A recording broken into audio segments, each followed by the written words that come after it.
Assalamualaikum warahmatullahi wabarakatuh. Sahabatku soleha, kebutuhan akan figur teladan adalah fitrah manusia. Karena naluriah seorang manusia adalah meniru dari sosok yang dikaguminya.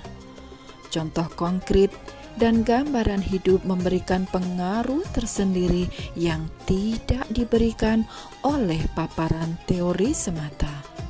Oleh karena itu, banyak sekali ayat-ayat yang tertulis di dalam Al-Quranul Karim dan datang perintah untuk mengambil pelajaran darinya.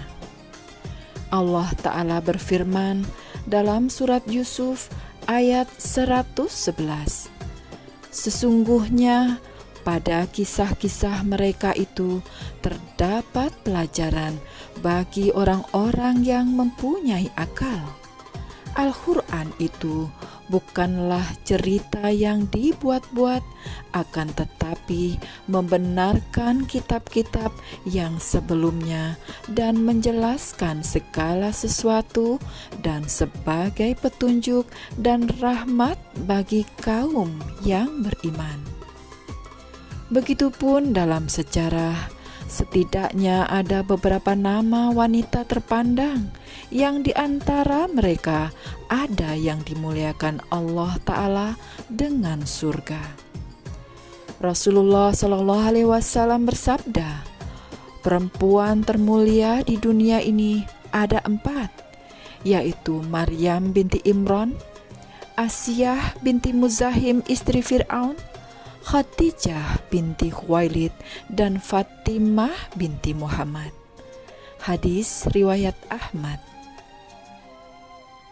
Untuk mengambil hikmah dan pelajaran dari para perempuan mulia ini, maka kita harus menggali sejarah tentang peri kehidupan mereka serta meneladaninya. Itulah mengapa kali ini saya ingin mengajak sahabat-sahabatku solehah untuk menyelami salah satu wanita mulia yang telah dijanjikan surga. Wanita mulia yang akan saya kisahkan kali ini adalah wanita yang cerdas, memiliki karakter kuat, terlahir dari keluarga revolusioner dan sangat dihormati di kalangan Quraisy. Wanita mulia ini tidak mengikuti tabiat serta adat istiadat jahiliyah dan memiliki prinsip untuk bertauhid kepada Allah sebagaimana ajaran Ibrahim alaihissalam. Karena keteguhan prinsipnya ini, beliau dijuluki sebagai At-Tahirah yang bermakna yang suci. Siapakah wanita mulia ini? Dialah Khadijah binti Khuwailid. Khadijah binti Khuwailid dilahirkan 15 tahun sebelum kelahiran Rasulullah atau 15 tahun sebelum tahun gajah. Ayahandanya bernama Khuwailid bin Asad yang membesarkan putrinya dan memberikan pendidikan yang amat baik. Khadijah tumbuh menjadi wanita yang pintar, cerdas, sukses meneruskan usaha perdagangan ayahandanya. Ia tumbuh sebagai pedagang yang sangat sukses pada zamannya. Namun begitu, ia tetaplah rendah hati, dermawan serta royal dalam mentasarufkan hartanya untuk orang-orang yang membutuhkannya. Sosoknya menjadi inspirasi di kalangan kaum Quraisy. Lalu bagaimana awal kisah hingga wanita mulia ini menjadi bagian terpenting dalam perjalanan hidup Rasulullah yang sangat dicintainya itu? Alkisah awal mula perkenalan Muhammad SAW dengan Khadijah adalah melalui dunia perniagaan. Khadijah memang dikenal sebagai saudagar yang sukses dan kaya raya pada masa itu. Beliau biasa membiayai suatu kafilah dagang dari Mekah menuju Syam atau Syria dan membagi hasil atau keuntungan dengan mitra dagangnya. Suatu ketika Muhammad SAW menjalin kerjasama dalam usaha dagang Khadijah. Sosok mulia yang berjulukan Al-Amin atau yang dapat dipercaya itu membawa dagangan Khadijah menuju Jursi, suatu daerah dekat Khamisih Masjid. Begitu pula dengan wilayah-wilayah lain di luar Makkah. Dalam menjalankan bisnis ini, Muhammad SAW ditemani oleh Maisarah, seorang budak milik Khadijah. Maisarah selalu takjub sebab perniagaan yang dijalankan Muhammad SAW selalu mendapatkan untung. Setelah kembali dalam perjalanan dagang tersebut, Maisarah pun menuturkan kesaksiannya kepada Khadijah mengenai sosok Muhammad SAW. Khadijah pun merasa sangat terkesan. Ia merasa semua perilaku dan akhlak seorang Muhammad tidak hanya hebat sebagai seorang mitra dagang, tetapi bahkan sebagai pribadi manusia seutuhnya. Alhasil, semakin hari Khadijah pun semakin merasa terkagum-kagum dan menaruh hati kepada Rasulullah. Jika umumnya laki-laki melamar perempuan, maka Khadijah menempuh cara sebaliknya saat menginginkan untuk menikahi seorang Muhammad SAW. Khadijah mengutus Nafisah binti Munyah untuk menyampaikan keinginannya. Nafisah pun kemudian menyampaikan maksud Khadijah kepada Abu Thalib, sang paman dari Rasulullah SAW. Peran orang ketiga ini sangat diperlukan karena tradisi Quraisy tidak mengenal perempuan melamar laki-laki. Selain itu, Khadijah merasa kurang percaya diri meskipun ia kaya dan berasal dari keluarga terhormat. Hal ini terjadi karena perbedaan usia yang amat mencolok. Khadijah 40 tahun dan seorang Muhammad SAW berusia 25 tahun kala itu. Namun ternyata Rasulullah pun menerima tawaran Nafisah untuk menikahi Khadijah karena beliau sangat menghormati wanita mulia itu. Maka rencana pernikahan pun dimatangkan. Muhammad SAW kemudian menyampaikan kabar gembira ini kepada paman-paman beliau. Hamzah bin Abdul Muthalib, salah seorang paman beliau, lantas mendatangi rumah Khuwailid bin Asad bersama Muhammad SAW untuk melamar Khadijah. Setelah proses lamaran, Amirat Quraisy atau sang putri Quraisy tersebut akhirnya resmi menjadi istri seorang Muhammad SAW. Pernikahan ini terjadi sebelum turunnya wahyu dari Allah Subhanahu wa Ta'ala. Pernikahan Rasulullah dan Khadijah bisa dikatakan sebagai teladan yang ideal, yang patut ditiru oleh semua rumah tangga. Sosok Khadijah yang secara finansial lebih kuat dibandingkan suaminya tidak menjadikan ia sosok istri yang tinggi hati dan merendahkan sang suami sebagai khawam. Usianya yang lebih matang pun tidak menjadikan ia sebagai istri yang menggurui dan dominan atas suaminya. Justru sebaliknya, ia adalah sosok wanita mulia yang tawadu, lembut, dan hormat kepada suaminya. Hartanya ia khidmatkan untuk membantu perjuangan dakwah Rasulullah hingga ia wafat mendahului suami tercinta. Lalu bagaimanakah kisah dahsyat pengabdian dan pengorbanan seorang Khadijah terhadap dakwah Rasulullah?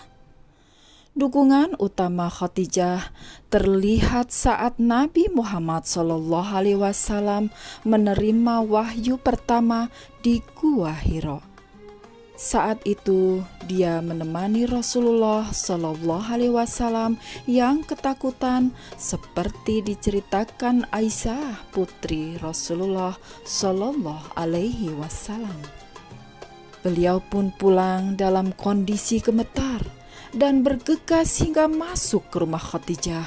Kemudian Nabi berkata kepada Khadijah, "Selimuti aku, selimuti aku." Maka Khadijah pun menyelimutinya hingga hilang rasa takutnya. Kemudian Nabi bertanya, "Wahai Khadijah, apa yang sesungguhnya terjadi denganku ini?" Lalu Nabi pun menceritakan kejadian yang beliau alami, kemudian mengatakan, "Aku amat khawatir terhadap diriku."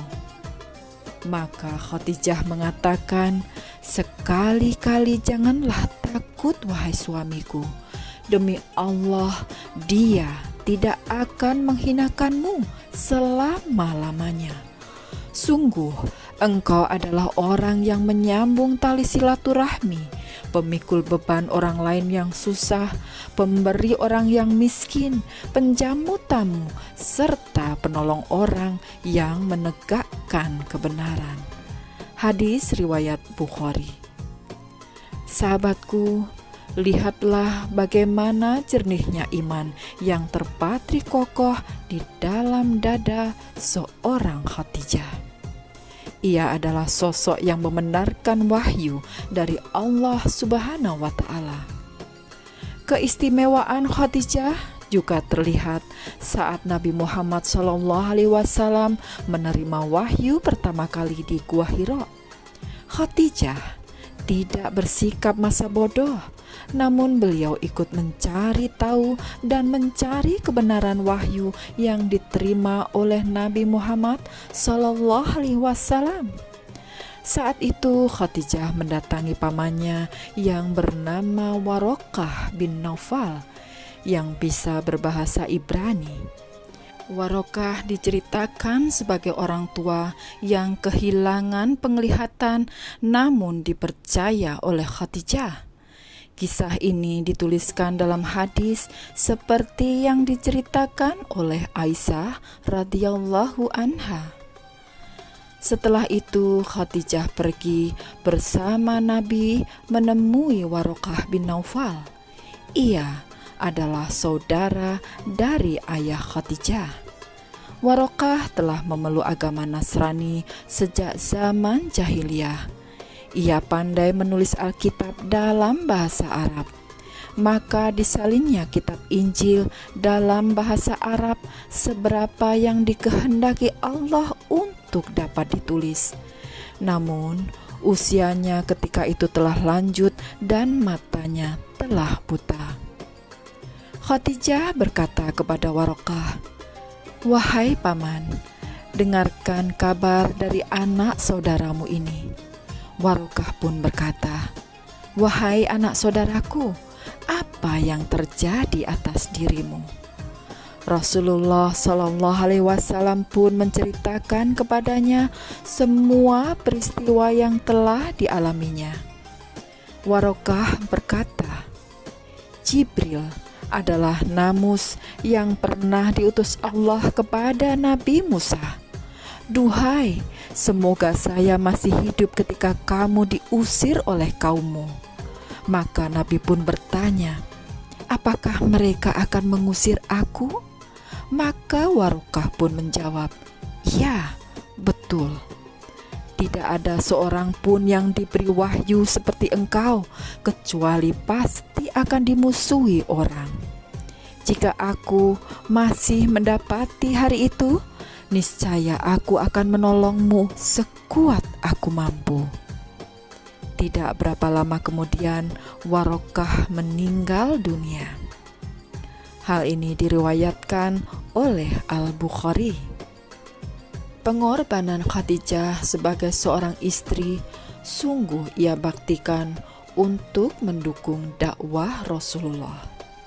Beliau menggunakan seluruh hartanya untuk penyebaran Islam.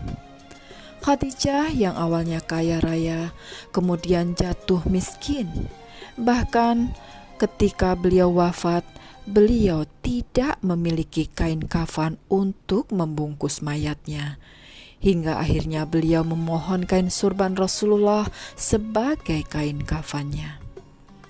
Khadijah, wanita mulia yang lahir pada tahun 555 sebelum Masehi, berpulang pada tanggal 11 Ramadan tahun ketiga sebelum hijrah atau tahun ke-10 masa kenabian Rasulullah Shallallahu Alaihi Wasallam. Menjelang wafat, Khadijah kembali menegaskan kesetiaan kepada Rasulullah dan kebenaran atas wahyu Allah Subhanahu wa Ta'ala. Khadijah dikisahkan meninggal di pangkuan Rasulullah Shallallahu Alaihi Wasallam dan mendapatkan salam dari Allah yang tersampaikan oleh malaikat Jibril serta dijanjikan sebuah surga untuknya. Darinya Rasulullah dikaruniai 2 anak laki-laki dan 4 anak perempuan. Namun Qasim dan Abdullah meninggal saat masih berusia anak-anak. Selanjutnya pasangan tersebut tidak lagi dikaruniai anak laki-laki. Sementara anak perempuan Khadijah dan Rasulullah tumbuh dewasa serta ikut dalam penyebaran Islam dan menjadi contoh untuk para muslimah. Mereka adalah Zainab, Fatimah, Ruqayyah, dan Ummu Kulsum. Begitulah sahabatku soleha, dari seorang Khadijah kita bisa belajar menjadi wanita serta istri yang tawadu, hormat dan meneduhkan hati suami. Seberapapun tinggi status duniawi dan gemerlapnya harta yang Allah titipkan ini, janganlah semua itu menjadi pemberat hisab yang menggelincirkan kita ke dalam neraka. Bermegah-megahan, menghambur-hamburkan harta serta mubazir. Teladanilah seorang Khadijah, sosok yang zuhud dan tawadu, menjadikan harta sebagai sarana untuk berjuang di jalan Allah. Kendaraan untuk menuju pulang ke kampung akhirat, yaitu jannah. Inilah sahabatku, kisah hikmah nan indah dari seorang Khadijah binti Khuwailid. Wassalamualaikum warahmatullahi wabarakatuh.